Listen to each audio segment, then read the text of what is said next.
एक गांव था, झुरमुट। उस गांव के सभी लोग मंगलवार को कोई काम नहीं करते थे, बल्कि सभी लोग डर से अपने अपने घरों में छिपकर बैठ जाते थे। उन गांव वालों का कहना था कि इस गांव में एक तांत्रिक का साया घूमता है, वो भी सिर्फ मंगलवार के दिन।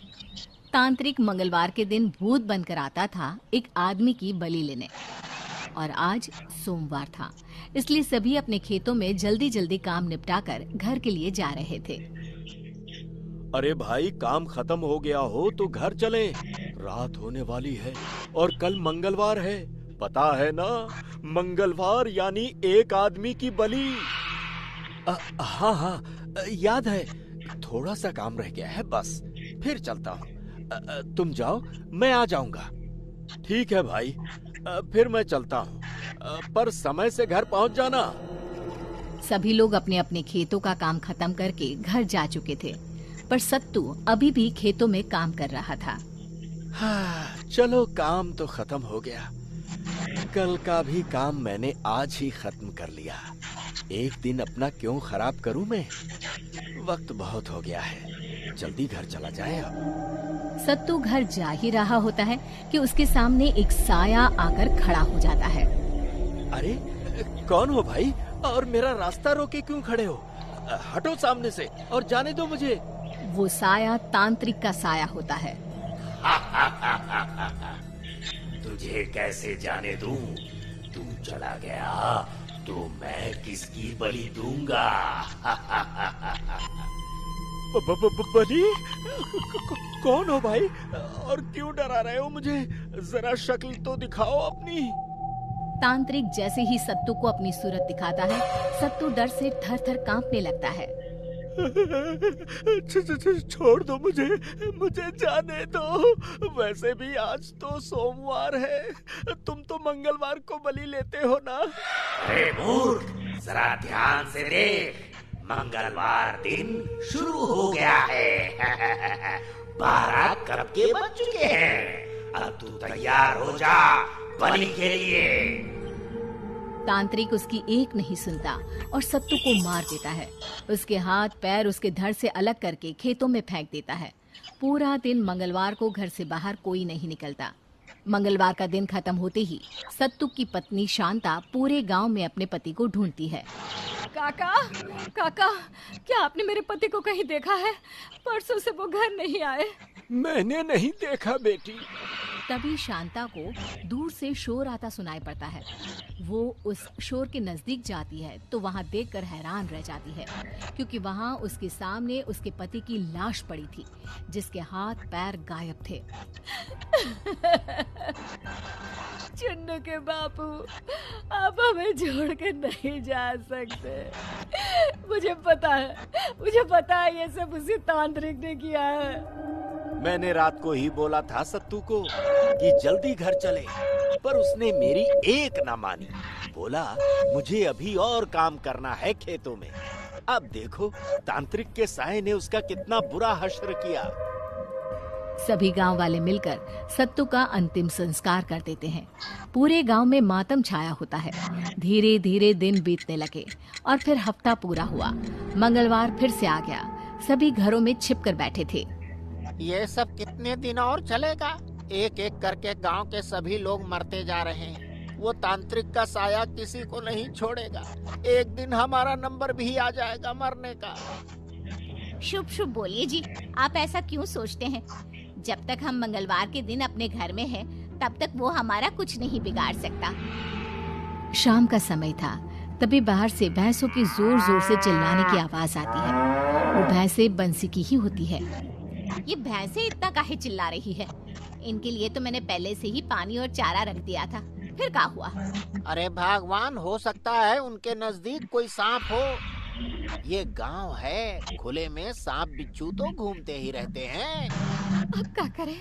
कहीं भैंसों को काट लिया तो? इन्हीं भैंसों का दूध बेचकर ही तो हम अपना घर चलाते हैं। मुझे बाहर जाकर देखना होगा। आज मंगलवार है और आप बाहर जाने की बात कर रहे हैं। नहीं, मैं आपको बाहर नहीं जाने दूंगी। अरे सुषमा, ये जानवर भी तो हमारे ही घर के सदस्य हैं। उन्हें हम मुसीबत में कैसे छोड़ सकते हैं भला? हैं? बंसी अपनी पत्नी की नहीं सुनता और घर से बाहर आकर अपनी भैंसों को देखने लगता है। वहाँ उनके आसपास कोई नहीं होता। तभी बंसी की नजर तांत्रिक के साये पर पड़ती है। वो साया भैंसों की आड़ में ही था। उसी साये को देखकर भैंसें चिल्ला रही थी। आज मेरी बलि पक्की है। मैं बिना बलि लिए यहाँ से कैसे जा सकता हूँ? छोड़ दो मुझे जाने दो। मेरे छोटे छोटे बच्चे हैं, रहम करो मुझ पर। वहाँ दूर खिड़की से सुषमा ये सब देखकर जोर जोर से चिल्लाने लगती है। अरे गांव वालों, तांत्रिक से मेरे पति को बचाओ, नहीं तो वो मेरे पति की भी बलि चढ़ा देगा। पर उसकी आवाज सुनकर कोई भी अपने घर से बाहर नहीं निकलता। सभी खिड़की से खड़े खड़े तमाशा देख रहे थे। बस किसी की हिम्मत नहीं होती है बंसी को बचाने की। सबको अपनी जान की पड़ी थी। तभी तांत्रिक बंसी के धड़ से उसका सर अलग कर देता है। मार दिया उसने मेरे पति को, अब मैं जी कर क्या करूंगी? अरे ओ तांत्रिक, मुझे और मेरे बच्चों को भी मार दे। अभी नहीं, अगले मंगलवार को आऊंगा फिर से एक बलि लेने। तांत्रिक डरावनी हंसी हंसते हुए वहां से गायब हो जाता है। फिर से गांव में मातम छा जाता है। सुबह होते ही सभी गांव वाले सरपंच के पास जाते हैं। सरपंच जी, ये सब कब तक चलेगा? एक एक करके वो तांत्रिक सभी को मारता जा रहा है। सब पता होने पर भी हम हाथ पे हाथ रखकर कैसे बैठ सकते हैं? नरेश बिल्कुल सही बोल रहा है सरपंच जी। अब आप ही बताइए क्या करें जिससे कि तांत्रिक का साया इस गांव से हमेशा के लिए चला जाए।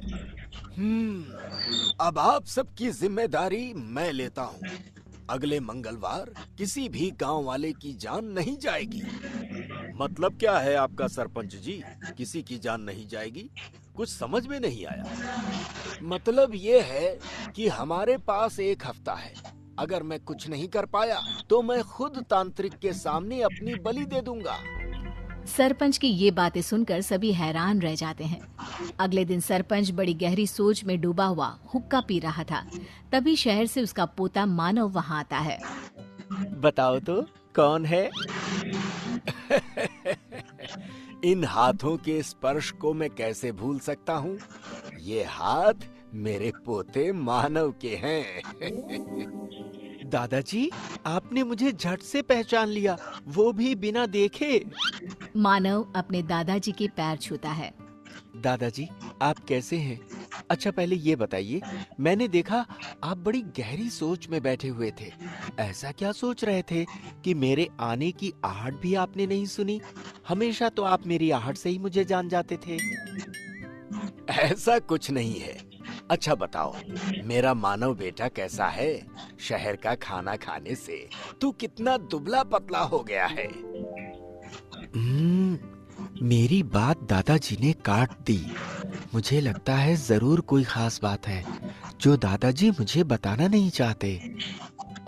अच्छा दादाजी, मैं जरा अपने दोस्तों से मिलकर आता हूँ। मानव अपने दोस्तों से मिलने जाता है। उसे वहाँ से पता चलता है तांत्रिक के बारे में और इस मंगलवार सरपंच क्या करने वाले थे उसके बारे में भी। शायद दादाजी यही सोच रहे थे, इसलिए उदास दिख रहे थे। मैं उन्हें मरने नहीं दूंगा। मानव मंगलवार आने का इंतजार करता है। आखिर मंगलवार का दिन आ ही गया। मानव बेटा, आज तुम घर से बाहर मत जाना, अंदर ही रहना। ऐसा क्यों दादाजी? मैं तो जरूर जाऊंगा। अरे नहीं नहीं बेटा, तू अपने दादाजी की बात नहीं मानेगा क्या? दादाजी, मुझे सब पता चल गया है। आज उस तांत्रिक को आप नहीं, मैं दूंगा अपनी बलि। इतना बोलते ही मानव घर से बाहर चला जाता है। तभी उसके सामने तांत्रिक का साया आकर खड़ा हो जाता है। आज इसे मेरे हाथों से कोई नहीं बचा सकता। जैसे ही तांत्रिक मानव को मारने के लिए हाथ उठाता है, मानव के शरीर से एक तेज रोशनी निकलकर तांत्रिक को पीछे धकेल देती है। ये क्या था? मैं इतना कमजोर क्यों महसूस कर रहा हूँ? और वो रोशनी कैसी थी? हाँ? मानव भी ये देखकर हैरान था। तभी उसे याद आता है कि उसने हनुमान जी का लॉकेट पहना है। ये सब उसी लॉकेट का चमत्कार है। अब ये लॉकेट ही हमें बचाएगा और इस तांत्रिक के साये को भगाएगा यहाँ से हमेशा के लिए। मानो जैसे ही वो लॉकेट तांत्रिक के सामने करता है, तांत्रिक डर के वहां से भाग जाता है और फिर कभी नहीं आता उस गांव में।